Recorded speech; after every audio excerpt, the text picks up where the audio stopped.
Di fotosintesis part 3 ini, kita akan membahas siklus Calvin atau light independent reaction. Selamat menonton! Siklus Calvin ini merupakan bagian dari reaksi fotosintesis yang terjadi tanpa menggunakan cahaya secara langsung. Jadi di sini kita tulis tidak butuh cahaya secara langsung. Dari mana dia mendapatkan energi? Dia menggunakan ATP dan NADPH hasil dari reaksi terang sebagai energi. Maka di sini bahannya ATP, NADPH,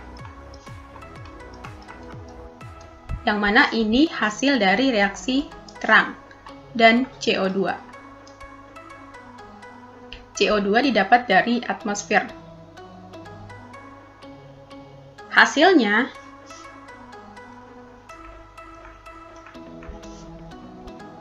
glukosa, yang rumus molekulnya C6H12O6.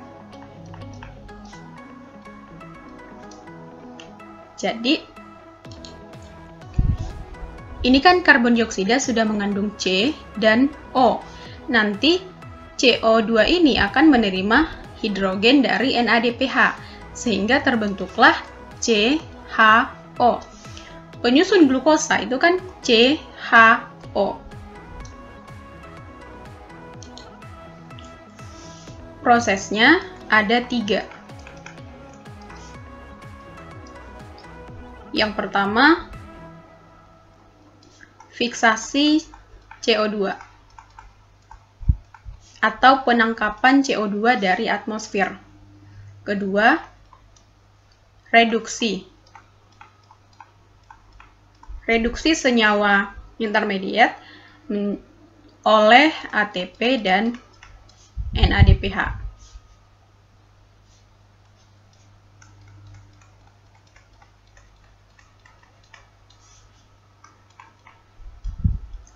Dan terakhir, pembentukan senyawa RUBP. Jadi di sini regenerasi RUBP.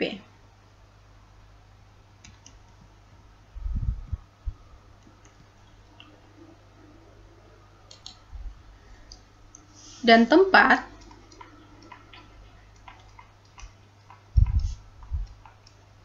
terjadi di kloroplas di bagian cairannya, yang kita sebut stroma. Ini kloroplas, yang bagian cairan berwarna agak kekuning-kuningan ini stroma. Jadi ini tempat terjadinya siklus Calvin. Dan yang grana, yang lempengan-lempengan ini, tempat terjadinya reaksi terang. Sekarang kita lihat bagaimana proses siklus Calvin ini. Yang pertama tadi fiksasi CO2.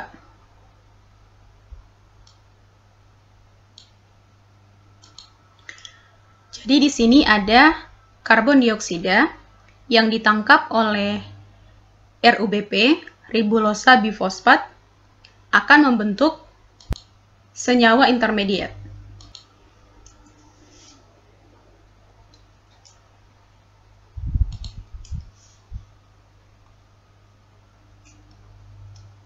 CO2 bergabung dengan RUBP dengan bantuan enzim Rubisco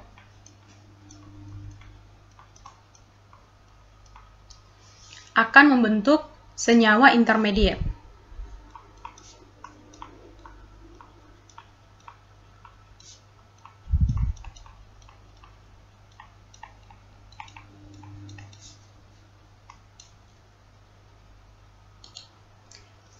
Di sini ada 6 CO2 dan 6 RUBP.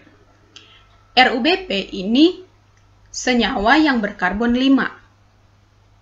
1, 2, 3, 4, 5. Sedangkan CO2 ini karbonnya cuma 1 kan?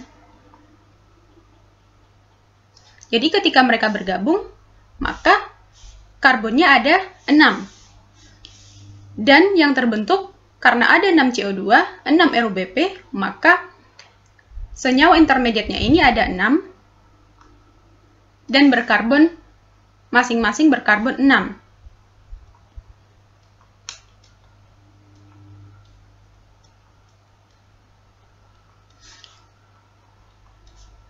Sehingga total karbon yang ada pada senyawa intermediate ini 6 kali 6, 36. Ini ya. Jadi totalnya senyawa intermediate ini karbonnya 36. Senyawa intermediate ini senyawa yang tidak stabil. Nanti akan pecah menjadi 12. Yang mana masing-masing berkarbon 3. Senyawa yang mempunyai karbon 3 itu disebut asam fosfogliserat. Kita singkat PGA. Jadi karena senyawa intermediate ini tadi tidak stabil,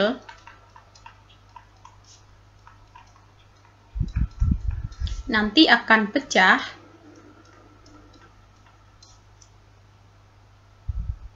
ini ya tadi ada 36, dia akan pecah menjadi 12. Jadi 1, 2, 3, 4, 5, 6, 7, 8, 9, 10, 11, 12. 12 PGA atau fosfogliserat acid. Nah, jadi itu tahap yang pertama, yaitu fiksasi. Fiksasi CO2 oleh RuBP dengan bantuan Rubisco akan menghasilkan 6 senyawa intermediate yang tidak stabil. Senyawa intermediate ini akan pecah dan menghasilkan 12 asam fosfogliserat yang kita singkat PGA. Tahap yang berikutnya yaitu reduksi. Oh iya nih, asam fosfogliserat ini mempunyai karbon 3. Ini kan, 1, 2, 3. Karena namanya fosfogliserat berarti mengandung fosfat. Jadi pada atom C nomor 3 ada fosfat. Nah, kemudian 3 fosfogliserat ini masing-masing akan menerima tambahan fosfat dari ATP. Ini ATP dipecah menjadi ADP plus P. Fosfatnya yang ini akan melekat di atom C nomor 1.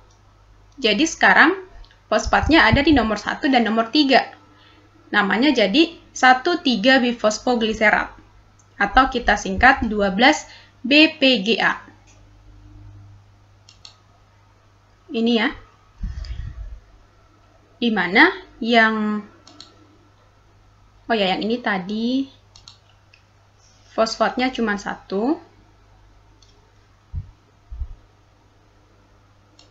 Dan ini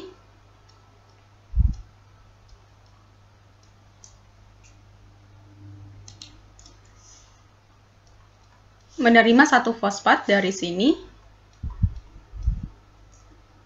sehingga fosfatnya ada 2, bifosfogliserat acid. Kemudian, bifosfogliserat ini akan direduksi. Direduksi artinya ketambahan elektron kan? Direduksi oleh NADPH, di mana NADPH2 ini akan mengalami oksidasi sehingga membentuk NADP+ dan mengeluarkan atom hidrogen dan melepaskan elektron. Nanti yang ini akan bergabung dengan BPGA, sehingga BPGA ini akan mengalami reduksi, dan juga dia akan mengeluarkan 1 fosfatnya. Dan namanya pun berubah menjadi senyawa fosfogliserat aldehid, atau kita singkat PGAL. Karena fosfatnya sudah hilang, maka B-nya pun jadi hilang kan? Namanya PGAL.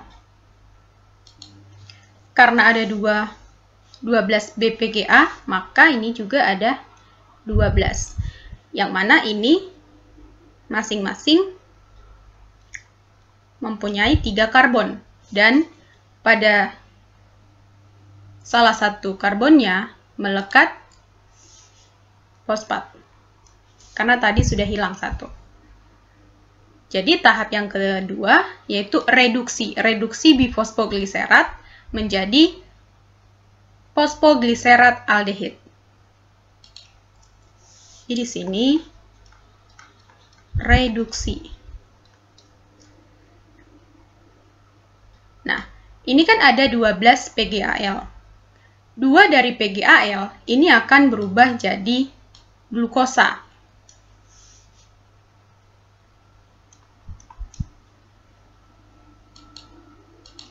Ini 2 PGAL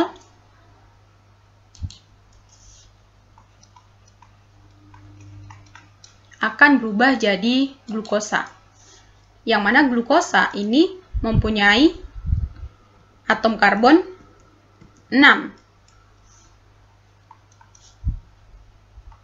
Jadi berubah jadi C6H12O6. 1 PGAL kan 3 karbon.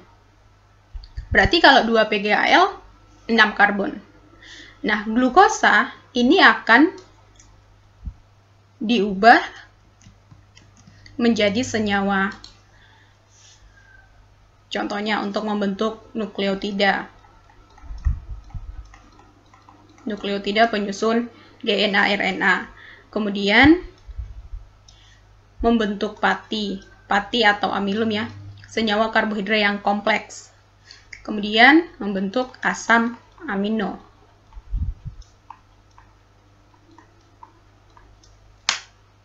Pada tumbuhan. Nah, langkah yang berikut, oh ya nih, ini kan 12 PGAL, 2-nya jadi glukosa, berarti tinggal 10. 10 ini akan diubah kembali menjadi RUBP.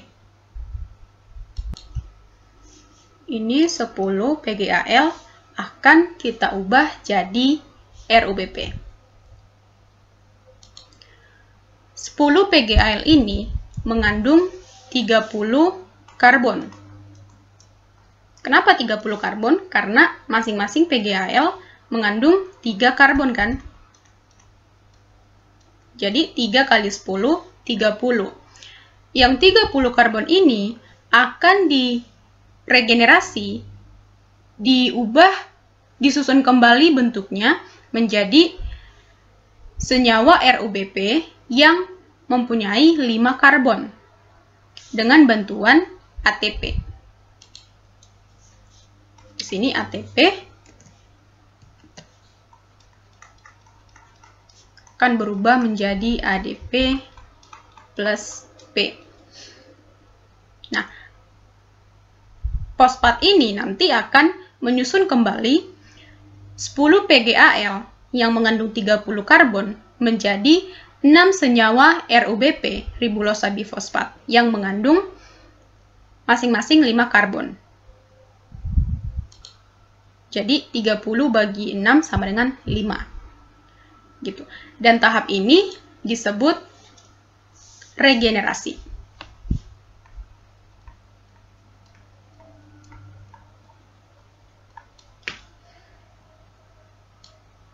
Jadi tahap yang pertama tadi fiksasi CO2, reduksi BPGA oleh ATP dan NADPH2, kemudian regenerasi fosfogliserat aldehid menjadi RUBP. Nah, RUBP ini senyawa penerima karbon, yang mana dia bergugus berkarbon 5, nanti menerima CO2 yang berkarbon 1, dan membentuk senyawa intermediate. Intermediate ini berkarbon 6, tapi tidak stabil. Nanti akan dipecah menjadi senyawa asam fosfogliserat.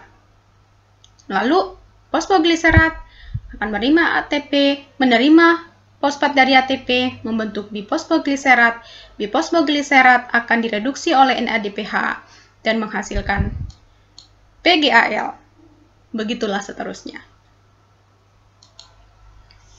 Ini saya gambar kembali kloroplasnya. Yang bagian ini membran, yang ini grananya, dan yang ini cairan stromanya. Pada reaksi terang, energi dari cahaya yang diserap oleh klorofil pada membran tilakoid akan memecah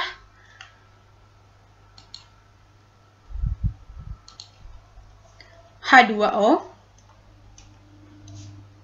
air, menjadi oksigen dan juga menghasilkan ATP dan NADPH2. Berikut NADPH2 dan ATP ini akan digunakan sebagai energi pada reaksi siklus Calvin.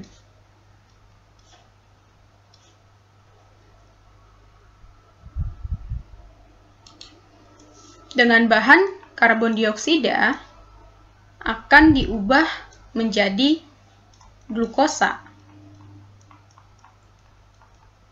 menggunakan energi dari ATP. Jadi ini akan digunakan di sini, ini juga digunakan di sini. Nanti hasilnya NADP plus, yang ini jadi ADP kan. ADP dan NAD plus ini akan kembali ke grana untuk kembali menghasilkan ATP dan NADPH2. Pada video yang sebelumnya, kita sudah lihat kan, ini CO2, bahan dari fotosintesis dan H2O, yang mana CO2 ini akan digunakan oleh siklus Calvin dan akan menghasilkan glukosa. Dan H2O ini digunakan oleh reaksi terang dan akan menghasilkan oksigen. Nah, ini dia. Jadi C6H12O6 ini hasil dari siklus Calvin. Dan O2, oksigen, ini hasil dari reaksi terang. Dinamakan siklus Calvin karena dia berbentuk siklus ya, seperti ini, dan penemunya Calvin. Sebenarnya ada dua, Calvin dan Benson. Sekian dulu video untuk kali ini. Semoga video ini bermanfaat.